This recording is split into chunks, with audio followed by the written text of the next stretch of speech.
Hello, my name is Ali and Today I want to talk about histrionic personality disorder or HPD. Histrionic personality disorder is one of a group of conditions called cluster B or dramatic personality disorders. People with these disorders have intense, unstable emotions and distorted self-images. For people with histrionic personality disorder, their self-esteem depends on the approval of others and does not arise from a true feeling of self-worth. They have an overwhelming desire to be noticed, and often behave dramatically or inappropriately to get attention. This disorder is more common in women than in men and usually is evident by adolescence or early adulthood.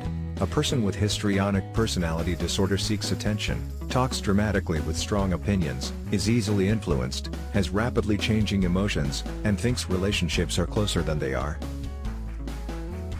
Additional characteristics may include exhibitionist behavior, constant seeking of reassurance or approval, excessive sensitivity to criticism or disapproval, pride of own personality and unwillingness to change, viewing any change as a threat, inappropriately seductive appearance or behavior of a sexual nature, using factitious somatic symptoms of physical illness or psychological disorders to garner attention, a need to be the center of attention, low tolerance for frustration or delayed gratification, rapidly shifting emotional states that may appear superficial or exaggerated to others, tendency to believe that relationships are more intimate than they actually are, making rash decisions, blaming personal failures or disappointments on others, being easily influenced by others, especially those who treat them approvingly, being overly dramatic and emotional, and influenced by the suggestions of others.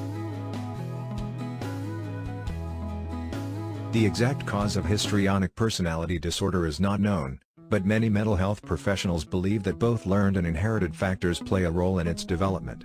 For example, the tendency for histrionic personality disorder to run in families suggests that a genetic susceptibility for the disorder might be inherited. However, the child of a parent with this disorder might simply be repeating learned behavior.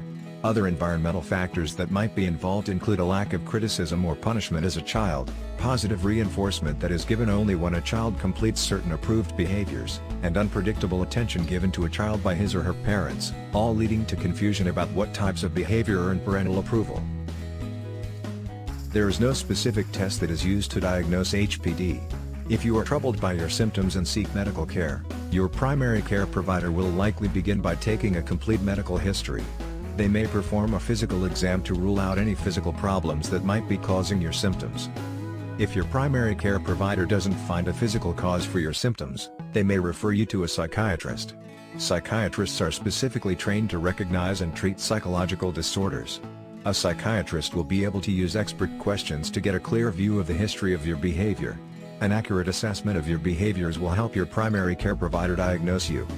However, most people with this condition do not believe they need therapy or help, making diagnosis difficult. Many people who have HPD receive a diagnosis after they go into therapy for depression or anxiety, usually following a failed relationship or other personal conflicts. Treatment can be difficult if you have HPD. Like many people with HPD, you might think you don't need treatment, or you might find the routine of a treatment program to be unappealing.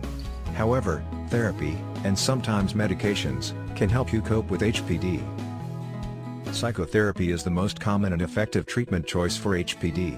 This kind of therapy involves talking to a therapist about your feelings and experiences. Such talks can help you and your therapist determine the reasoning behind your actions and behaviors. Your therapist may be able to help you learn how to relate with people in a positive manner, instead of continually trying to get attention from them. If you experience depression or anxiety as a part of your HPD, your primary care provider might put you on antidepressants or anti-anxiety medication.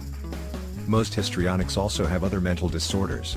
Comorbid conditions include antisocial, dependent, borderline, and narcissistic personality disorders, as well as depression, anxiety disorders, panic disorder, somniform disorders, anorexia nervosa, substance use disorder, and attachment disorders, including reactive attachment disorder.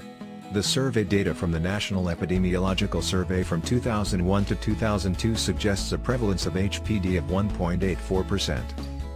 Approximately 65% of HPD diagnoses are women while 35% are men.